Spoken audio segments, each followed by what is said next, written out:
Hello everyone, welcome to my channel Bhagyashree Reddy Telugu vlogs. ఎలా ఉన్నారు? అందరూ బాగున్నారా? మార్నింగ్ వ్లాగ్ అండి. పొద్దున్నే లేవగానే వంటగదిలో దూరిపోకుండా కొంచెం ఒక 5 మినిట్స్ లేవగానే ఇట్లా బయట నేచర్ని ఎంజాయ్ చేయండి. అప్పుడు డే మొత్తం ప్రశాంతంగా ఉంటుంది.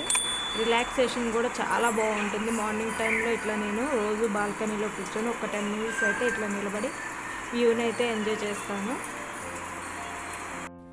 ఇంకా నేను ఈరోజు టిఫిన్ కోసం పూరీ చేస్తున్నాను.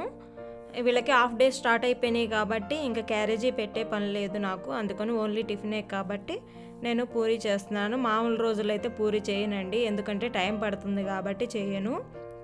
ఇప్పుడు హాఫ్ డేస్ ఓన్లీ టిఫినే కాబట్టి తొందరగా అయిపోతుందని పూరీ చేస్తున్నాను. నేను పూరీ ప్రెస్లో ప్రెస్ చేసి చేస్తాను, చేత్తో రుద్దను. చూడండి, ఇట్లా పూరీ ప్రెస్లో చేయటం వల్ల పూరీలు ఎంత బాగా పొంగుతున్నాయో. నాకైతే చేత్తో చేయటం అయితే రాదు, అందుకని చెప్పి దీంట్లోనే చేస్తాను, పూరీ ప్రెస్తోనే.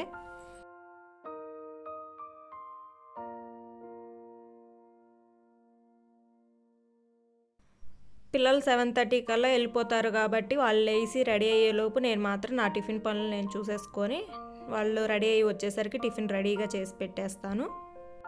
ఇందులోకి పూరీ కూర కూడా చేసి పెట్టాను, అది వీడియో తీయటం మర్చిపోయాను. ఆల్రెడీ ముందే చేసి పెట్టేసుకుంటాను.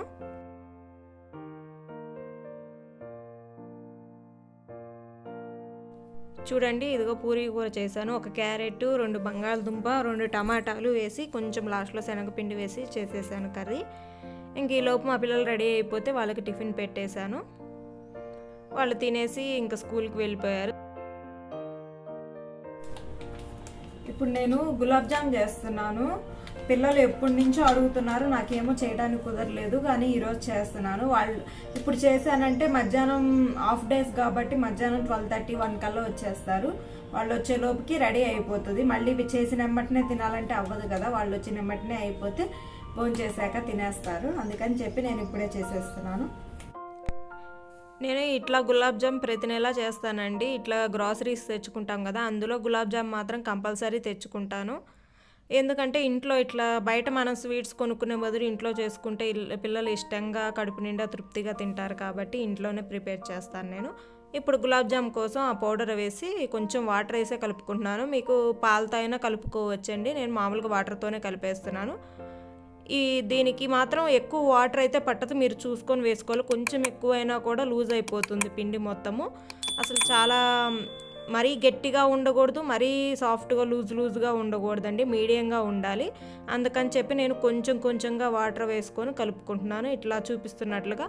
అసలు ఎక్కువ కూడా పట్టదండి. చూడండి, నేను తీసుకున్నదే చిన్న గ్లాస్, అందులో కొంచెం కూడా అవ్వలేదు వాటరు. ఇట్లా మొత్తం అంతా కలిపి పక్కన పెట్టేసుకోవాలి.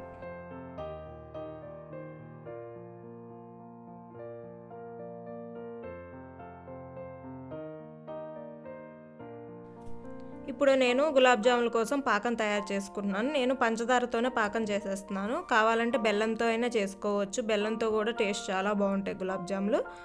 ఇది నేను అది రేషన్లో తెచ్చుకున్న పంచదార అండి. ఎట్లా ఉందో అని చెప్పి చెక్ చేసుకుంటున్నాను, ఏమన్నా ఉన్నాయా లేవని. కానీ బాగుందండి క్వాలిటీ కూడా. ఇట్లా పంచదార ఇది అంతా 1/2 kg కాబట్టి 1/2 kgకి కొంచెం చిన్న గ్లాస్ తీసి పక్కన పెట్టేశాను, మిగతాదంతా వేశాను. ఇట్లా పాకం కోసం కొంచెం పెద్ద సైజు గిన్నె పెట్టుకోవాలి, ఎందుకంటే మనం గులాబ్ జాములు వేసినప్పుడు ఆ పాకం పీల్చుకొని అవి సైజు పెద్దవి అవుతాయి కాబట్టి కొంచెం స్పేస్ ఉంటే బాగా పీల్చుకొని ఉబ్బు తీయండి, లేదంటే చిన్నగా పాకం సరిగ్గా పీల్చుకోవు. ఇట్లా పంచదారలో కొంచెం వాటర్ పోసుకొని మొత్తం అంతా కలిసేలాగా ఒకసారి తిప్పుకోవాలి.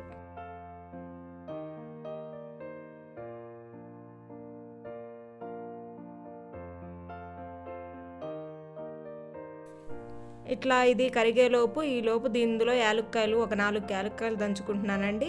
ఇది నేను దంచుతున్న రోలు ఏంటంటే, నేను ఒక మ్యారేజ్ అయిన కొత్తలో ఇక్కడ నాంపల్లి ఎగ్జిబిషన్లో తీసుకున్నాను. 150 రూపీస్ ఎంతో పడింది, నాకు చాలా నచ్చింది. అప్పటి నుంచి ఇప్పటికి ఇదే యూజ్ చేస్తున్నాను. చిన్నగా ఏదన్నా అల్లము, టీలో అల్లము అలా దంచుకోవడానికి ఇట్లా యూజ్ చేసేస్తున్నాను. అది మార్బుల్దండి.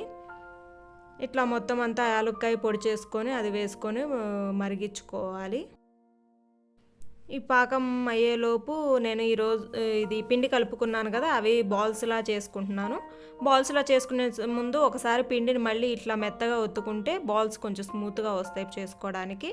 నేను మరీ పెద్దవి కాదు, మరీ చిన్నవి కాదు, కొంచెం మీడియం సైజ్ బాల్స్ చేసుకుంటున్నాను.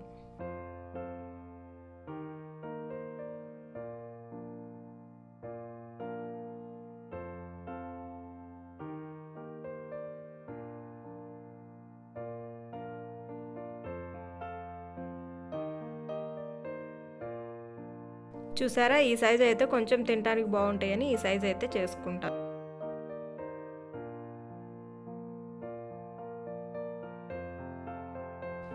ఇట్లా మొత్తం అంతా పిండి మొత్తం బాల్స్ తయారు చేసి పక్కన పెట్టేసుకుంటున్నాను. ఈలోపు పాకం మరుగుతుందండి, అది చూసుకుంటా బాల్స్ చేసేస్తున్నాను.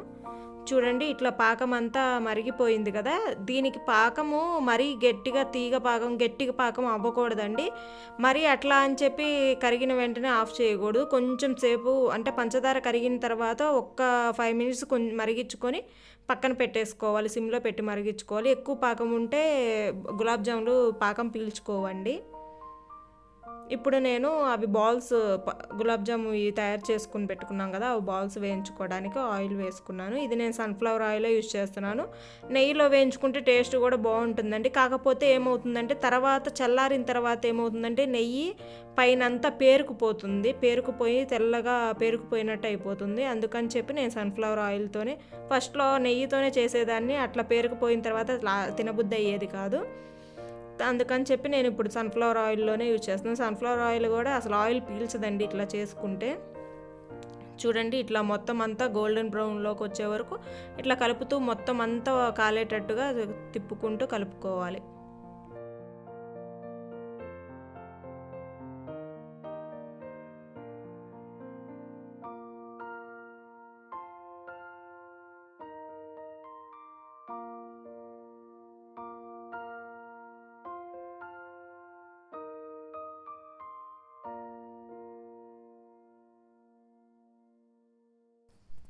చూసారా, అసలు కలర్ ఎంత బాగా వచ్చింది కదా. చూడడానికి ఎంత ఫుడ్ కలర్ వేస్తే ఎట్లా కలర్ వస్తుందో అట్లా వచ్చింది కదా. అట్లా నేను సిమ్లోనే పెట్టుకొని ఇట్లా ఈ కలర్ వచ్చేంత వరకు ఫ్రై చేసేసుకొని నేను వీటిని పాకంలోనే వేసేసుకుంటున్నాను. వెంటనే వేస్తే ఏమవుతుందంటే ఆ వేడి మీద ఏమవుతుందంటే పాకం తొందరగా పీల్చుతుందండి, లోపల దాకా పీలుస్తుంది. లేదంటే కొంచెం చల్లగా అయిపోయిన తర్వాత వేసామంటే పాకం సరిగ్గా పీల్చుకోదు.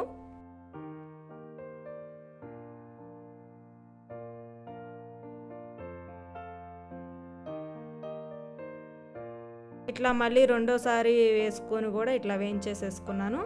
ఇప్పుడు చూసారా మీకే తేడా, అవి వేగేలోపే ఇవి చూసారా పాకం పీల్చుకొని సైజు ఎంత పెద్దవైనాయో. ఇది ఇప్పుడు వేసినవి, ఇవి ఇందాక వేసుకుని చూడండి, అప్పుడే పాకం అంతా పీల్చేసింది.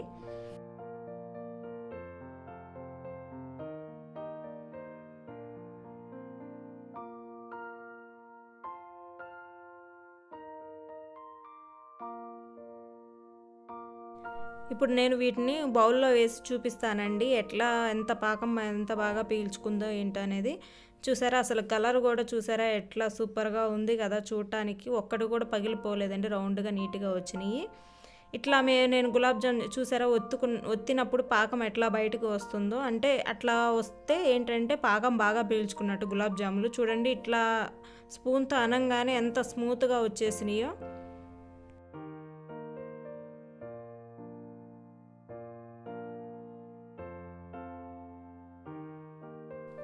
ఒక్కొక్కసారి మధ్యలో కూడా తెల్లగా ఉండి పాకం పీల్చుకోదు, కానీ అట్లా లేదండి. చూడండి ఎట్లా ఉన్నాయో, సూపర్గా ఉన్నాయి. నేనైతే నాకు ఇంకా అట్లా చూసిన వెంటనే తినాలనిపించేసింది, వెంటనే ఇంకా లాగిచ్చేస్తున్నాను. ఇంకా నా ఎక్స్ప్రెషన్ చూస్తేనే మీకు అర్థమై ఉంటుంది అసలు ఎంత స్మూత్గా ఎంత స్వీట్గా పాకం అంతా పీల్చుకొని ఎంత బాగుందంటే సూపర్ ఉందండి అసలుకి. మీరు కూడా ఒకసారి ఇంట్లో ట్రై చేసి చూడండి, చాలా టేస్టీగా ఉంటాయి. అంతేనండి. ఈ వీడియో కనుక మీకు నచ్చినట్టయితే లైక్ చేయండి, షేర్ చేయండి. అలాగే ఎలా ఉందో కూడా కింద కామెంట్ సెక్షన్లో కామెంట్ చేయటం మర్చిపోవద్దు. బాయ్.